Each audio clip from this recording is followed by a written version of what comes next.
Bueno, pues vamos llegando ya al final de este primer congreso, We Care About eKnowledge. Seguimos recibiendo todos sus comentarios y también los que nos ven a través de sus casas. Y ahora más que nunca los vamos a necesitar. Podéis seguir enviando todas vuestras dudas y planteamientos a los miembros que tenemos aquí sentados cómodamente, que os preguntaréis quiénes son, que están ahí callados, todavía no han abierto la boca, como quien dice. Bueno, pues uno de ellos es joven, emprendedor y también amante de las nuevas tecnologías. Os presento a Álvaro Cuesta, fundador de Sonar Ventures, a quien le cedo ya los honores de esta nave tecnológica, podríamos decir, y el papel moderador en un debate que esperamos de verdad que sea muy interactivo y en el que vosotros, los que estáis aquí también, tenéis mucho que decir. Gracias. Todo tuyo. Muchas gracias. Bien. Buenas tardes, ya casi noches a todos y a todas los que estáis aquí, los que habéis venido de aquí, los que estáis al otro lado escuchándonos por streaming y los que estáis participando en las redes sociales. Yo quería, como soy solo el moderador y además vamos fatal de tiempo, solamente quería una cosa muy rápida, quería dar un agradecimiento. Por un lado a José Antonio, el señor decano del Colegio de Arquitectos, no de Abogados, por habernos cedido la sede, pero sobre todo quería dar un agradecimiento a Antonio Sáenz de Millán, sobre todo primero por supuesto por haber contado conmigo como moderador y con el resto de ponentes, pero sobre todo por haber organizado este evento. Y no solo por la calidad del evento y de la ejecución, por tanto extiendo la invitación, la felicitación a todo su equipo, sino por lo que creo que es más difícil, que es reunir a los que estáis hoy aquí. Así que pido un aplauso para Antonio y su equipo, para el Instituto, el European Institute of Entrepreneurs, que queda como muy sofisticado, ya os vale. Y sobre todo, oye, darle la enhorabuena por haber reunido a tanta gente del ecosistema emprendedor, del mundo financiero. Está aquí gente pues, desde la Asociación de Jóvenes Empresarios, el Salón Mi Empresa, del Banco Popular, de los mayores players a nivel tecnológico, de Google, de Twitter, aunque sea de forma simbólica, y de otros tantos que seguro que me dejo, pero sobre todo de emprendedores, que es de lo que realmente se nutre este tipo de eventos. Y sobre todo por el mérito de haberlo conseguido un 14 de febrero a estas horas, la noche de San Valentín, que eso tiene doble o triple mérito, porque estaréis todos pensando que os van a matar vuestras parejas. Así que, muy rápidamente, yo simplemente os recuerdo el hashtag, que es EIEmprendedores, para que, por favor, esta moderación que yo, sinceramente, no sé... O sea, se me ocurren muchas cosas que preguntar, pero en 15-20 minutos que tenemos, preguntar y pretender llegar a una conclusión con estas personas sobre el futuro de Internet, las redes sociales, la innovación y el emprendimiento, vamos, lo veo casi imposible. Entonces, lo que yo realmente os propongo y os pido es que seáis vosotros, y sería casi o sea, sería una pena que teniendo a uno de los creadores de Twitter no lo hicierais a través del Twitter, los que me paséis a través de ese hashtag las preguntas que queréis que le haga. Mientras tanto, yo aprovecharé y voy a hacer una pregunta rápida y presentar a los ponentes. Por un lado, tenemos a Ivan Henshaw, que comenzó su tarea, su labor emprendedora dedicándose a redes sociales y cosas de estas, ¿no? Entre otras cosas. Nada, es broma, ya le conocéis todos. Por otro lado, tenemos a Isabel Salazar, que formalmente es el Senior Product Marketing Manager de Google España. No sé si quieres aclararnos a qué... Está bien, ¿no? Bien, perfecto. Por otro lado, tenemos a Jesús Aldana, quien también habéis escuchado y conocido, el CEO de Smarty Content, y a Carlos Delso, que también tiene una larga trayectoria como emprendedor, pero sobre todo lo podemos definir como un ejecutivo de marketing y comunicación en el sector del lujo en España.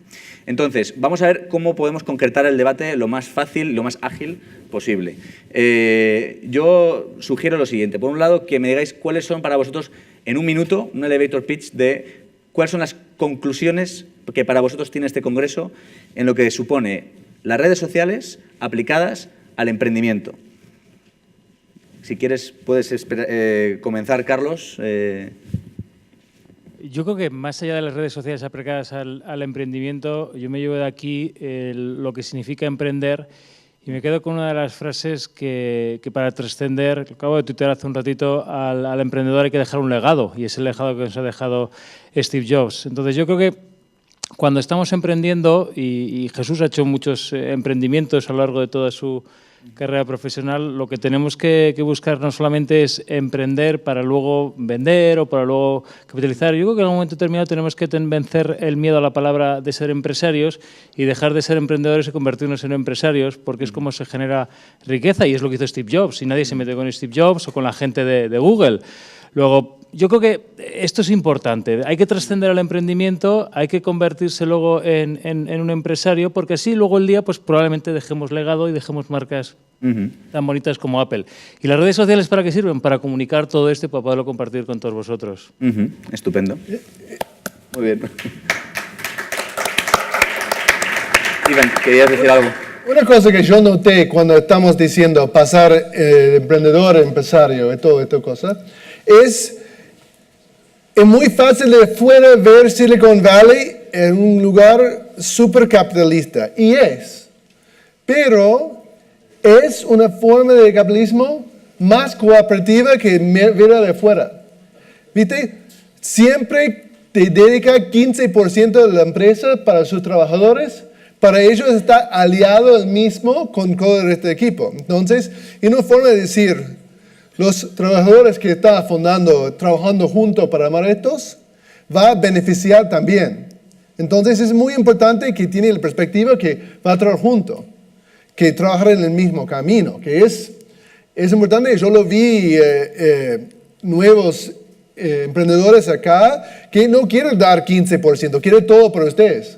Pero es una mentira, porque si te da 15% para todas las personas que están trabajando con vos, ellos van a trabajar en las noches, van a trabajar en los fines de semana, van a estar pensando que es de ellos también.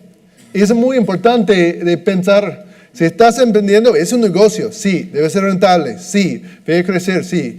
Sería bueno salir rico, sí, pero es importante que las personas que están trabajando junto con vos tener éxito también. Estupendo. Si alguien quiere apuntar algo... Sí, bueno, yo quería comentar que se habla de que este año, el año pasado yo creo que ya hemos llegado a la madurez digital. En concreto, en España parece que todos los datos son negativos, más del 56% de desempleo entre los jóvenes de menos de 30 años, todos siempre se dan malas cifras, pero creo que también tenemos otras cifras positivas que tenemos que resaltar.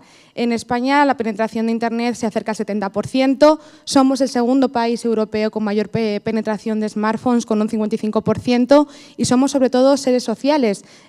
Nuestra cultura se refleja en el uso de la nueva tecnología y de hecho tenemos de media 2,5 redes sociales por cada usuario de Internet. Así que yo creo que tenemos el abono para basarnos en esto y emprender.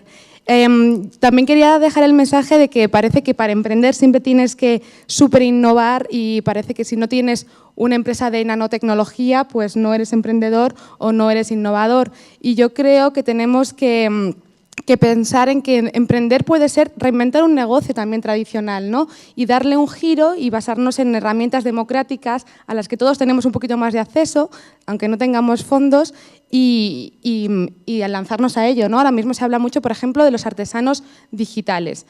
Vuelve el do it yourself y el tema del campo de las manualidades. Pues ¿por qué no temas tradicionales llevarlos a Internet, ¿no? Así que yo creo que eso es una de las cosas, no tener miedo y no pensar que tengo que ser súper innovador y tecnológico y que estas herramientas son para todos. Y segundo, que sea tu pasión, ¿no? Yo pues tengo una amiga, por ejemplo, que le encantan los niños y las manualidades y acaba de lanzar una empresa que es como un toolkit de manualidades para niños y que así aprendan y se desarrollen de 4 a 9 años. Y ella lo hace los fines de semana en su casa, estos toolkits a mano, y se basa en la comunicación a través de su web y redes sociales. Así que yo creo que tenemos que perder ahí un poco el miedo. Perfecto. Nos hacen una pregunta desde Twitter, entre otras, que me parece curiosa.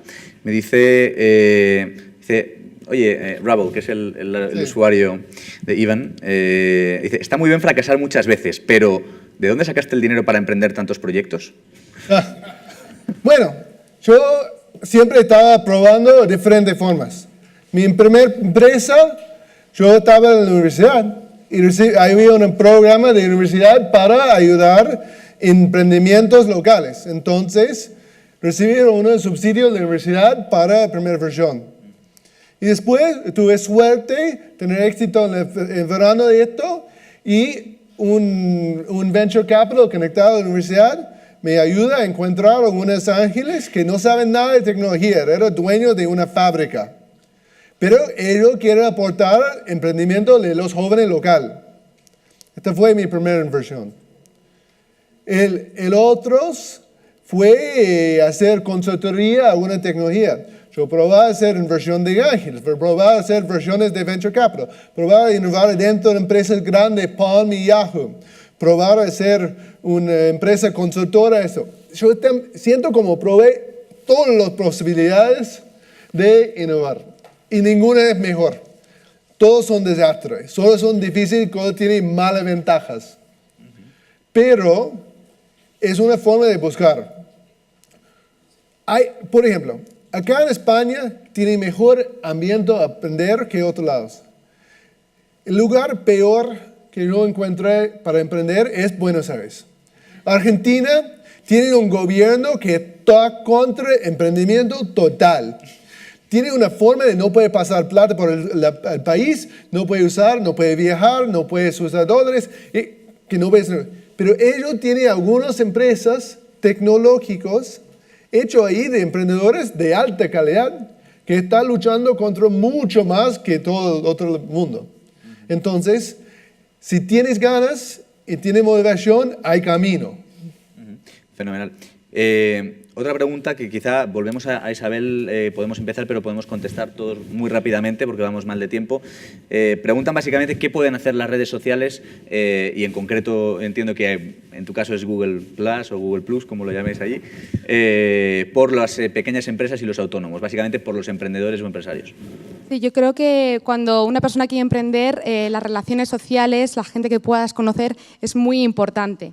Yo siempre he creído que si eres emprendedor tienes que contar tu idea a todo el mundo y a pesar de lo que comentaba Evan, a todo el mundo que puedas y a cuantos más mejor, porque nunca sabes de dónde va a venir la ayuda. Entonces ese miedo a no compartir, a guardarlo en secreto, yo creo que lo tenemos que perder. Y las redes sociales nos ayudan a esto, ¿no? A conectar con otra gente. En Google Plus llevamos a cabo un proyecto que me pareció interesante en este sentido, con la Fundación Mujeres, que pues siempre se habla de esto de que para las mujeres es un poco más difícil emprender. Llevamos a cabo un proyecto que se llamaba Conecta Lunch, que lo que hacía es que las mujeres en la hora de la comida, que muchas veces comes delante del ordenador, utilizaban ese momento en el que comían para conectar en Google Plus vía lo que llamamos Hangout, que es como una videoconferencia con 10 personas, para conectar con otras mujeres emprendedoras y hablar de un tema en específico moderado por una experta, ¿no? Pues hablaban sobre emprender en moda, emprender con niños, etcétera, ¿no? Entonces yo creo que es un ejemplo de cómo utilizar las plataformas sociales para conectar con otros y desarrollar tu negocio. Estupendo. ¿Queréis comentar vosotros para qué creéis que contribuyen las redes sociales? Porque de alguna manera vosotros en Smarty Content también os estáis apalancando sobre las redes sociales y facilitáis que incluso mucha gente pueda monetizar los contenidos que producen, ¿no? Entendiendo también redes sociales como YouTube, eso, como redes sociales también.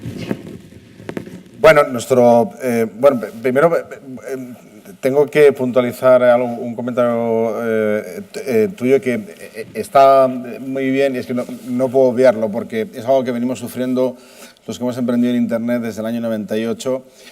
La penetración en Internet en España es lamentable.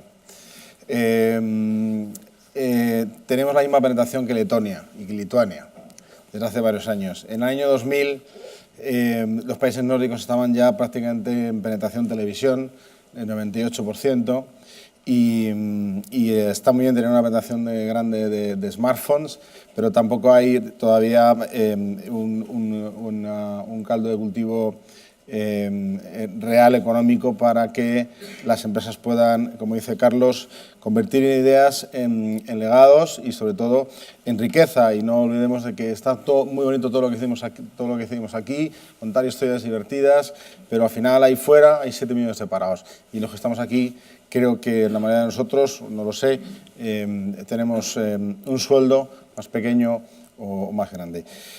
Por lo tanto, hace tiempo ya que se le viene pidiendo a todos los gobiernos que se necesita un impulso importante, es decir, la ecuación es completa, es la sociedad, es el gobierno, es la alineación con el capital, es la alineación con los ejecutivos que han estado, como Carlos Delso, que es un caso híbrido de un hombre que ha estado en todas las multinacionales con grandes puestos ejecutivos como Johnson & Johnson, director general de Louis Vuitton, Unilever, pues es Business Angel y está todo el día cediendo todo su conocimiento en las escuelas de negocios.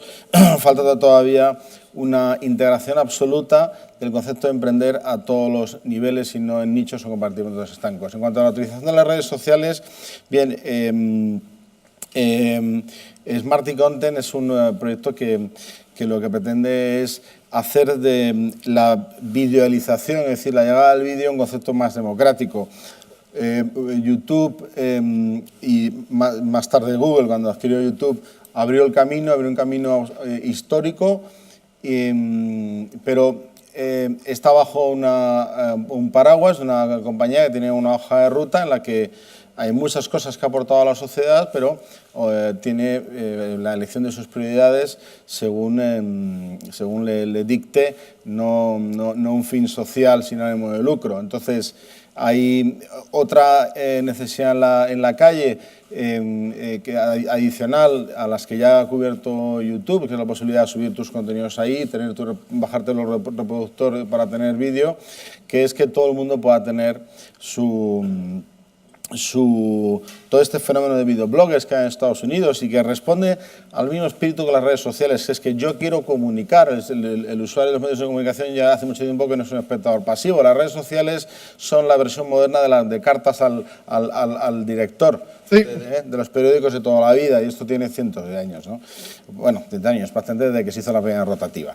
Y para nosotros las redes sociales, más que un fin en sí mismo, es un medio para hacer entender a miles de personas que pueden aportar contenidos de vídeo, explicaciones de vídeo, o que tienen páginas web de contenidos temáticos y necesitan el vídeo de los demás.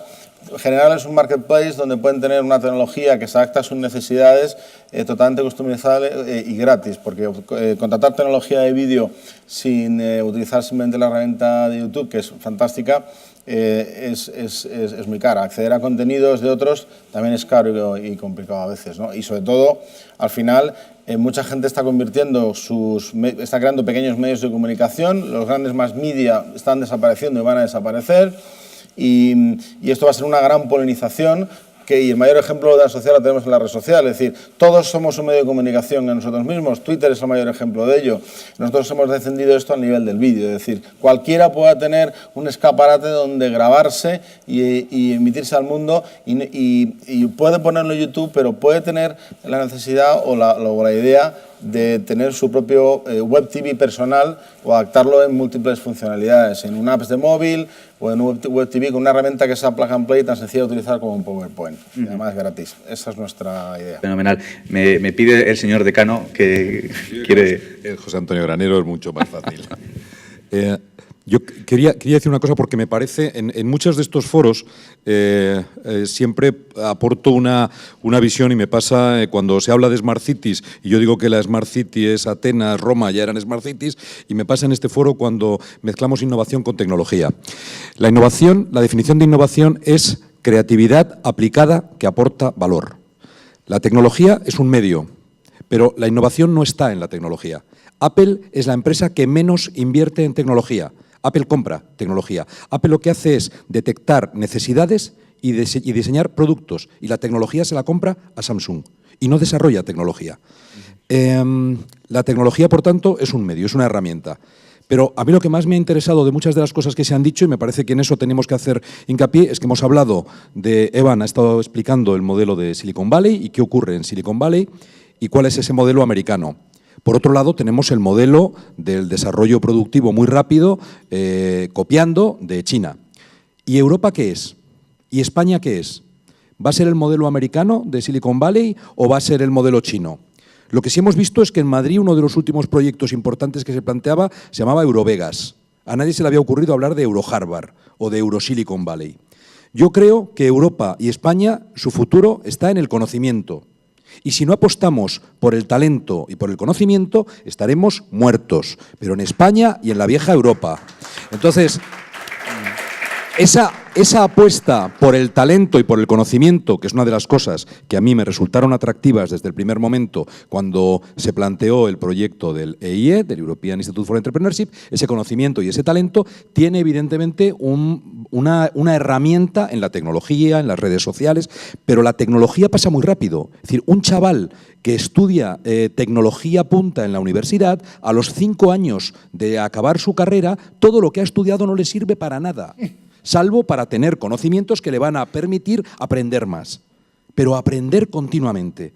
Entonces, de verdad, centrémonos, o yo pediría que pusiéramos foco en eso, en el talento, en el conocimiento, porque hay que emprender desde esos valores. A mí me ha gustado mucho lo que ha dicho Carlos de los valores, del legado, de qué es lo que vamos a dejar, de que además las cosas que hagamos sean viables, que nos demos las tortas que sea y nos levantemos, pero que hagamos cosas que al final construyan empresa, construyan sociedad, construyan calidad de vida, construyan actividad, porque al final la actividad económica en España y en Europa tiene que estar vinculada, sin ninguna duda, a la cultura. Nosotros nunca vamos a producir más barato que los chinos y no vamos a ser capaces de hacer lo que hace Silicon Valley. Ahora, tenemos una historia y un patrimonio, un talento que no podemos desaprovechar. Yo solo quería hacer hincapié en eso. Muy bien. Estoy totalmente de acuerdo.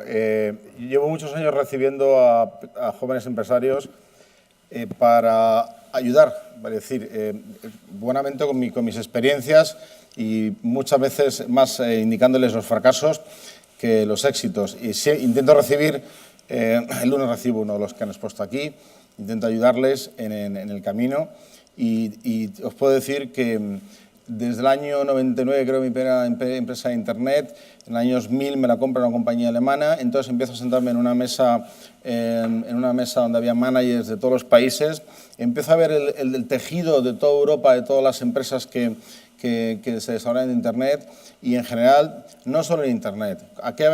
En el año 2000 comprobé la cantidad de talento que teníamos, pero en ingenieros de caminos, en arquitectura, en innovación en gastronomía. Creo que somos un país que es el peor país del mundo en explotar el talento. Y creo que nos influyen muchas cosas, ¿vale?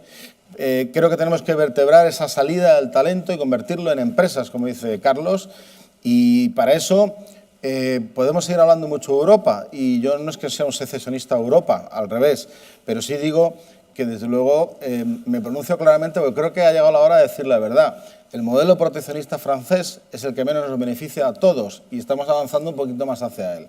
Y si hay un país valiente en toda su historia, como has dicho tú, es precisamente este, que seguramente, como dice este señor, no habría mucha diferencia en juntar aquí a 300 emprendedores en nuevas tecnologías o en arquitectura de los que hay en Silicon Valley. La diferencia es que allí, con el background de uno de ellos o con la idea, tienen siempre decenas de mecenas que están dispuestos a convertirse en eso, en un capital riesgo y en apoyar la idea. Y cuando tienen que criticarla, la critican, pero cuando tienen que apoyarla, la apoyan hasta sus últimas consecuencias. Y eso es una cuestión de concienciación de la sociedad. Sí, me dan solo permiso para una última ronda súper rápida y yo creo que vosotros también lo agradeceréis.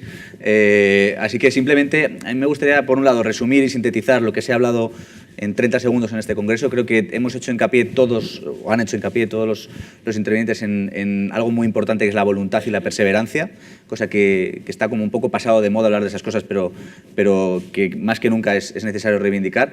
2, por otro lado, el saber detectar el problema, saber identificar esa frase, el problema como 80% de la solución, se ha puesto en evidencia en Twitter, como muchos otros ejemplos.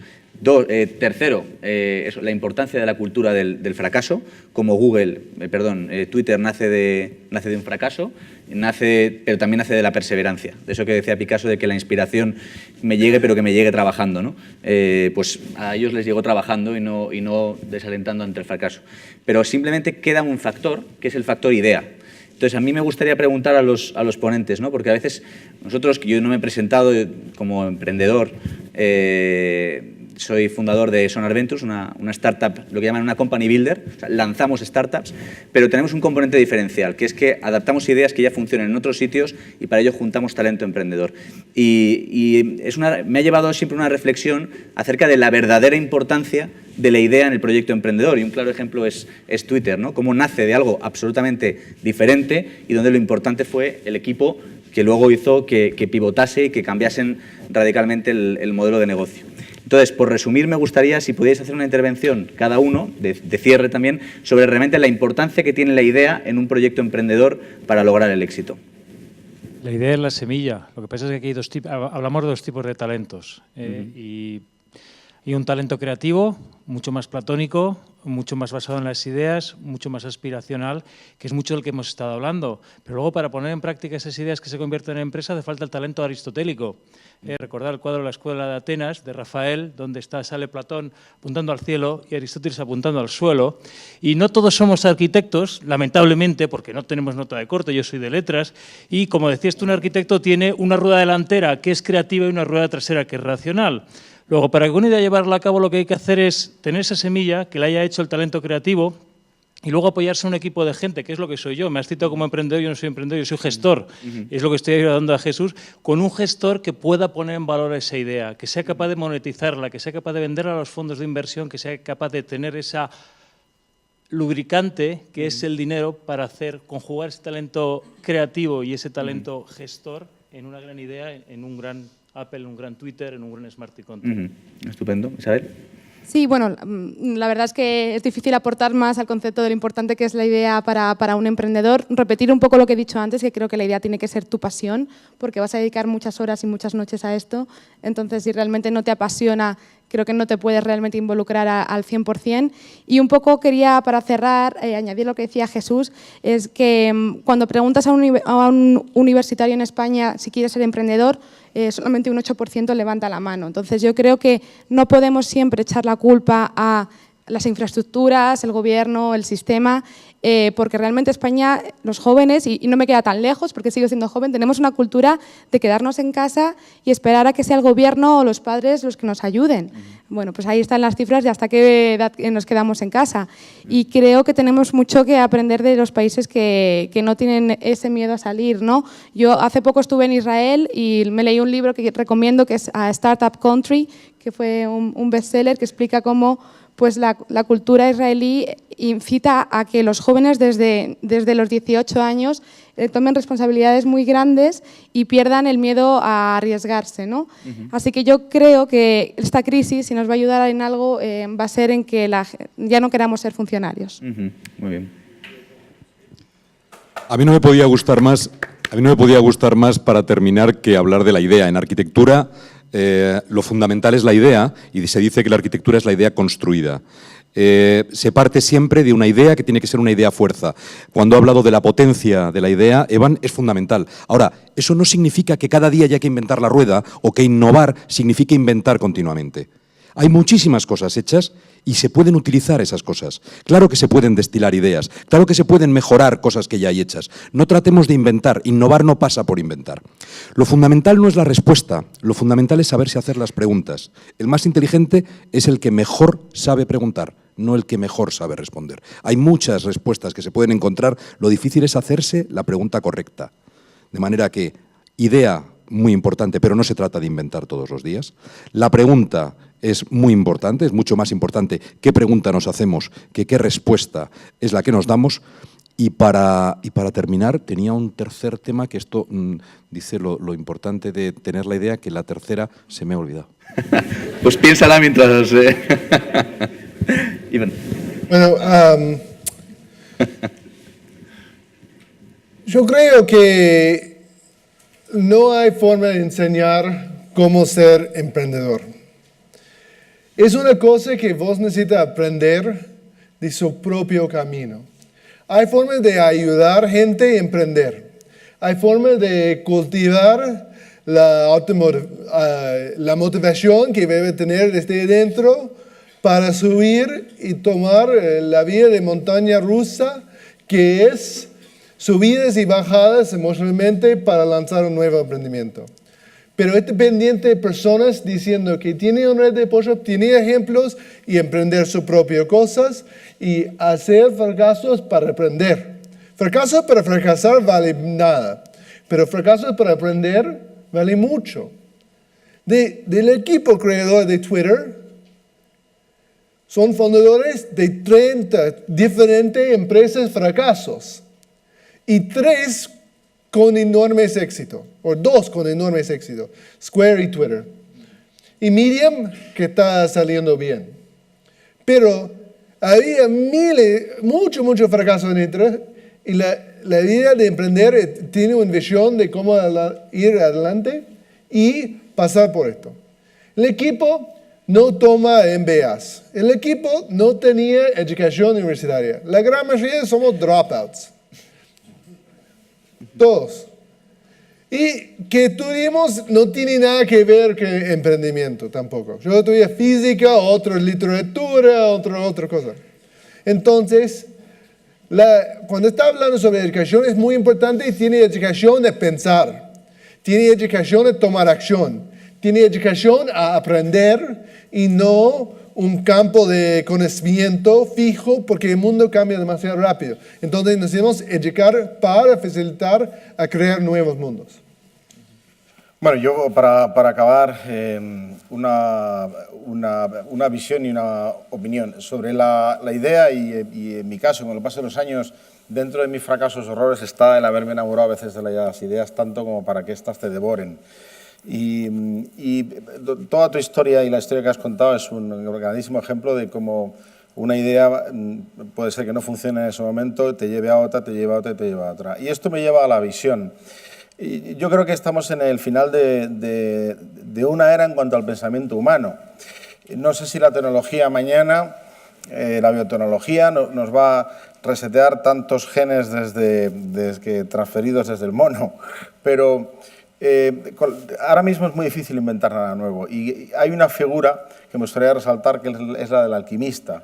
Este señor, esta figura, que coge los ingredientes conocidos, pero no para de probar y ensayar hasta que alguna vez encuentra una combinación que es, con los ingredientes conocidos, saco oro. Muchas gracias. Bien. Voy a dar por finalizado, si os parece, este debate. Van a clausurar el evento los que... o lo clausuro yo. Acabamos ya, acabamos. Sí, vale, ya. Ahora pues sí, ya ya llegamos al final. Gracias. Al final del primer congreso We Care About e-Knowledge, agradeciendo a Antonio Sainz, fundador del Instituto Europeo para el Emprendimiento, su pasión y su vocación a la hora de hacer este congreso. Decirle y a todos vosotros y decirle también a ustedes que nos despedimos siendo Trending Topic en Madrid, así que es de agradecer. Gracias también a todas las personas que están en sus casas, que lo han hecho posible.